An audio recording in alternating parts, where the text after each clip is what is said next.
जबडे निघून गेले आणि दत्तू आपल्या नव्या वाड्यात आला आणि वाड्यामध्ये येऊन तो वाडीच्या ओसरीवरतीच टेकला. तोपर्यंत जखोबाने 3-4 कंदील, 2 उभे स्टँड आणि 2-3 चिमण्या साफ करायला घेतल्या होत्या. रॉकेलचे दिवे म्हणजे वीज नसणारच.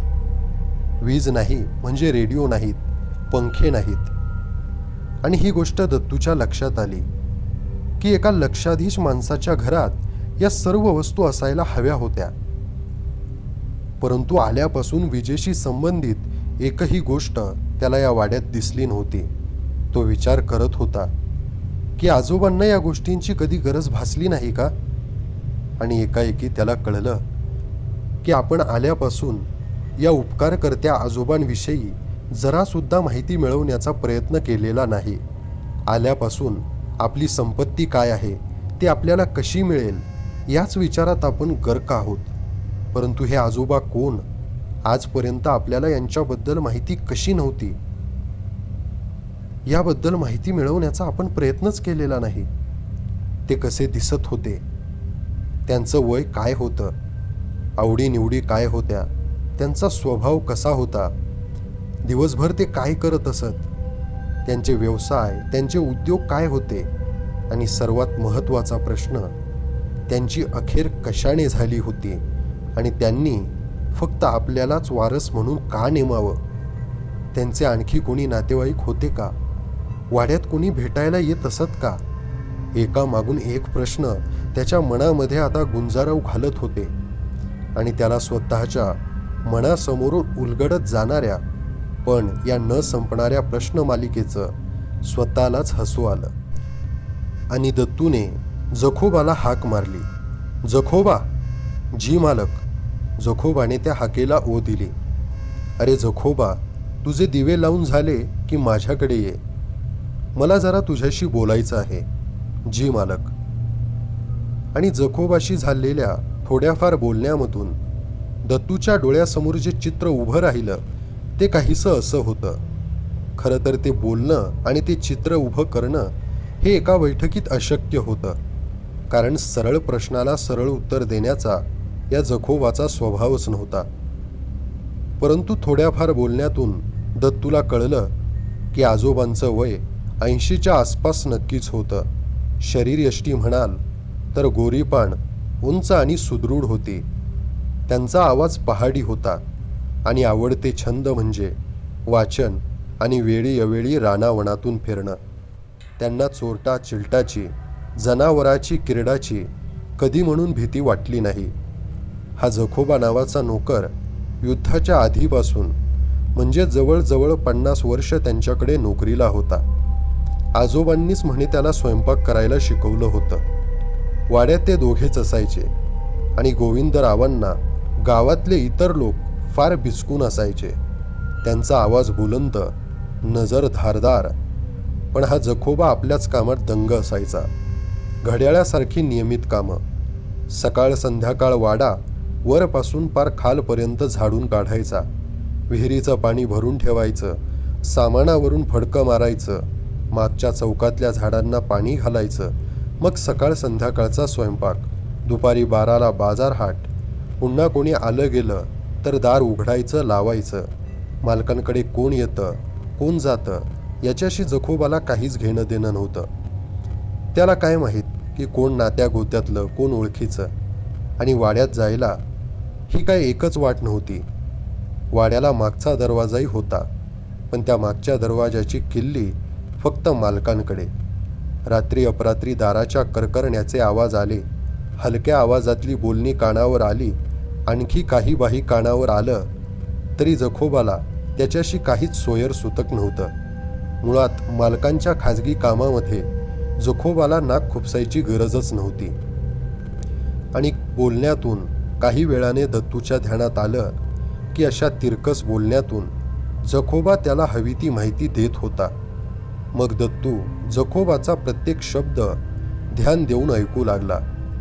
तेव्हाच्या आणि त्यानंतरच्या अनेक प्रश्न उत्तरांमधून त्याच्या डोळ्यासमोर गोविंदराव दस्त यांचं जे चित्र उभं राहिलं होतं ते काही फारसं आकर्षक नव्हतं. उलट ते जरासं भीतीदायक होतं. ते जबडे सॉलिसिटर म्हणाले होते की दस्तांकडे तुमचा फोटो होता, तुमची माहिती होती. आपल्याला संपत्तीचा वारस करण्याची त्यांची कल्पना खूप जुनी असली पाहिजे. दत्तू विचार करत होता, पण का? माझ्यात असं विशेष काय आहे? त्याच्या आईने व आजीने याच दस्तांच्यावर काही मोठे उपकार केले होते का? पण या कोणत्याच प्रश्नांची उत्तरं घाईने मिळणार नव्हती. आता अधीरपणा उपयोगी नव्हता. दत्तूच्या नकळत तो यशाच्या मार्गावरचं पहिलं पाऊल आता टाकत होता. जबड्यांचा सल्ला घेऊन त्याने वाड्यात आराम केला. आजोबांच्या कृत्यामागे कारण कोणतंही असो, तो आता या नव्या वाड्याचा निर्विवाद मालक झाला होता. जवळपास 10 लाखाची संपत्ती आज त्याच्याकडे होती. त्याला काय अशक्य होतं? पावला पावला गणिक ही मालकीची जाणीव त्याच्या मनात आता ठाण मांडत होती. खालच्या मजल्यावरच्या खोल्या वगळता वरच्या एकूण एक खोल्या रिकाम्या आणि बिनवापराच्या होत्या. सफाईदार सनल्याची, मोठमोठ्या दारा खिडक्यांची, उंच तक्त पोशींची दालनच्या दालनं रिकामी पडली होती. केवळ हा जखोबा नोकर होता म्हणून तिथे धूळ, कचरा, कोळिष्टकण होती. त्यानंतर दत्तूने पुन्हा वरच्या मजल्यावर पाऊल टाकलं नाही, कारण तसंही तिथे सगळं मोकळंच पडलं होतं. मागच्या चौकातल्या डावीकडच्या सलग 3 खोल्या आजोबा वापरत असत. एक येणाऱ्या जाणाऱ्यांच्या भेटीसाठी होती, एक अभ्यासिकेसारखी कामाची होती आणि तिसरी झोपण्यासाठी होती. मधल्या खोलीतल्या भिंतीला लागून पुस्तकांची कपाटं होती, पण त्यांच्या काचांच्या दारांना खूप मोठी मोठी कुलपं होती. किल्ल्या शोधून काढून कपाट उघडण्या इतपत अजून दत्तूचे कुतूहल तीव्र झाले नव्हते. आजवर दत्तू वाचन, मनन, अभ्यास यांना दूरचा वळसा देत आला होता.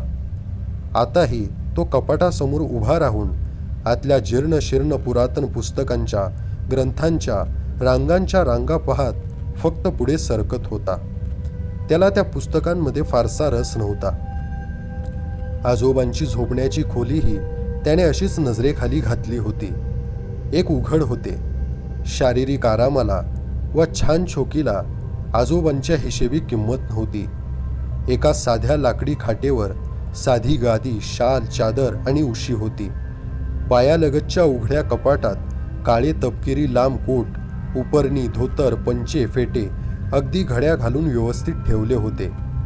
दारापाशी कोकणी वाहनांचे 3 जोड. खोलीत 2 आराम खुर्च्या, एक लहानसं मेज होतं. दत्तू विचार करत होता की किती उघडी, किती साधीसुधी खोली. असा विचार मनात येत असतानाच त्याला कोपऱ्यातलं ते दार दिसलं. बहुतेक उंच कपाट असावं. त्याला मात्र एक जाड आणि खूप जुनाट असे कुलूप होते. झोपण्यासाठी ती खोली वापरण्याचा विचारही त्याच्या मनाला शिवला नाही आणि तो त्या खोलीतून बाहेर आला. पुढचे 5-6 दिवस तो वाड्याच्या बाहेर पडलाच नाही. नवे मालक दाखल झाल्याची वर्दी गावात पोहोचलीही होती, पण अजून गाव त्याला परके होते.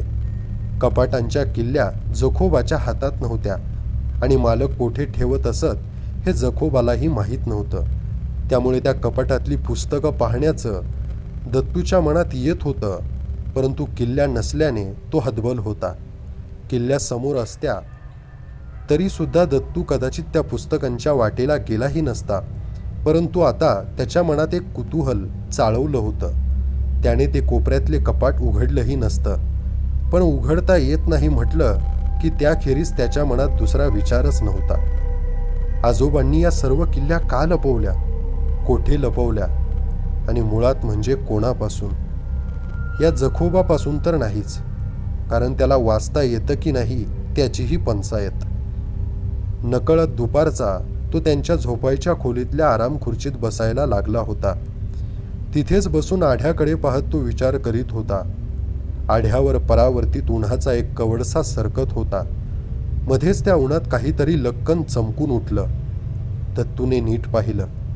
आढ्याच्या हुकाला किल्ल्यांचा एक जुडगा टांगलेला होता. याच वेळी याच खुर्चीवर बसून तो वर पाहत होता आणि म्हणूनच त्याला तो जुडगा दिसला होता.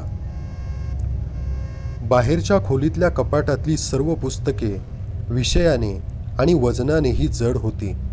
काही काही तर जाड फळ्यात बांधलेल्या पोथ्या होत्या, ना धार्मिक ना तात्विक, वेगळ्याच आडवळणी रस्त्याची. ते लोक, ते मंत्र, त्या आकृत्या. दत्तूला आता प्रथमच शंका आली की त्याचे आजोबा साधे असामी अजिबात नसावेत. सर्व पुस्तकांची कपाटे उघडून परत बंद केल्यावर मग तो आतल्या खोलीत आला. कोपऱ्यातले ते एक मोठे कपाट आता चेक करायचे शिल्लक होते. जुडग्यातली त्या जुनाट कुलपाची किल्ली त्याला सहज ओळखू आली. काळी, जड, लांब, डोक्याला क्लिष्ट नक्षीकाम केलेली. किल्लीचे डोके हातात अगदी सहज बसत होते. जणू काही किल्ली दत्तूच्याच हातासाठी बनवली गेली होती. क्षणभर त्याच्या मनात असा वेडा विचार आला की ही किल्ली हातात असली की त्याला काय अशक्य होतं. अशा कवी कल्पना, महत्वाकांक्षेच्या भराऱ्या आजपर्यंत त्याला परक्या होत्या. त्याला अशीही इच्छा झाली की ही किल्ली हातातून फेकून द्यावी, पण वरच्या नक्षीत बोट गुंतले होते की काय, त्याला किल्ली खाली टाकताच येईना. ती एकदम गरम आणि जड झाली आहे असे दत्तूला वाटत होते. त्याने वर पाहिले तर तो कोपऱ्यातल्या त्या कपाटापाशी पोहोचलाही होता. हात जरासा वर करताच एखादा हिसका बसल्यासारखा हात पुढे खेचला गेला. चुंबकाने ओढल्यासारखी किल्ली खटकन आवाज करून कुलपातल्या खाचेत बसली.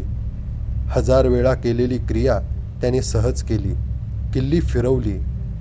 जड कुलपाची कडी सावकाश सावकाश फिरली. आता इतके पुढे गेल्यानंतर मागे फिरणं शक्यच नव्हतं. ते अवघड कुलूप त्याने कोयंड्यातून काढलं. साखळदंडासारखी जाड कडी खाली काढली. दाराचा तोल अगदी नाजूक असला पाहिजे, कारण दार जरासा आत ढकलताच दोन्ही अवजड पालं अगदी एवढासाही आवाज न करता आत गेली. बाहेरच्या खोलीतला प्रकाश समोरच्या कप्प्यांवर जात होता. तिथे लालसर कपड्यांच्या काही घड्या होत्या. डावीकडचे 3 रकाने रिकामेच होते. उजवीकडे अंधार होता, काही दिसत नव्हते. त्याने उजवीकडे हाताने चाचपून पाहिले. त्याला तिथे त्या कपाटात उजव्या बाजूला भिंत लागली नाहीत की कप्पेही लागले नाहीत. कपाटाचा पायंडा अगदी फुटभरच उंच होता आणि ते कपाट इतके मोठे होते की तो त्याच्या आत सहज उभा राहू शकला असता आणि आत पाय टाकून तो वर चढला. आता डोळे अंधाराला जरासे सरावले होते आणि त्याला दिसले की कपाटाला उजवी बाजूच नाही. हात पुढे करून तो उजवीकडे 1 पाऊल गेला, 2 पावलं गेला आणि त्याच्या खाली पायाला एक घडीव फरशी लागली. उजवीकडे डावीकडे दोन्ही अंगांना भिंती लागत होत्या आणि इथे मात्र चोरवाट होती. वाड्याच्या वावभर रुंदीच्या भिंतीतून कोठेतरी गेलेली ही चोरवाट. क्षणभर तो होता तिथेच उभा राहिला. आयुष्यातला हा सर्वस्वी आणि नवा अनुभव होता. रहस्य, कुतूहल, आश्चर्य आणि काळजात दाटलेली भीती. आणि तो बाहेर आला आणि त्या कपाटाला त्याने ते चमत्कारिक जड कुलूप पुन्हा लावलं आणि तो पुन्हा खालच्या मजल्यावर निघून आला.